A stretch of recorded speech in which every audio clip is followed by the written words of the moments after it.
So yan guys, good morning na. So natakaroon sa Masbate Market Public na. What? Yan ako. Papasok tayo dito sa loob ng market. Tingnan natin yung mga tinda doon sa sunod. Let's go.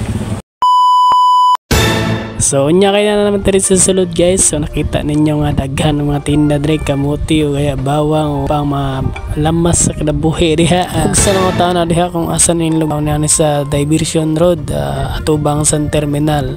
Okay sila nagatinda sila Biyernes, Sabado, Domingo na sila dre. Ako to ba ang pagtitinda nila. Kung sa mga mahilig dre maggulay-gulay, magutan-utan o dre akan ni kidaghan kay mga baligya dre. So ang imong 100 murag daghan-daghan ang palit gulay mo makita na po yung mga prutas diha o makadilain na mga baligya. So kasabali sa akong hilig kining saging mais ka, so wala tay budget o na may money po diri atan kaunon ba, so kayo murag kulang-kulang kita sa budget ko nagdiinom nga dagag tinda o nya mamantay kwarta ay naimpas na uhay na shout out today ko sa mga followers na ako na mga solid diha. So salamat sa inyong walang sawang suporta.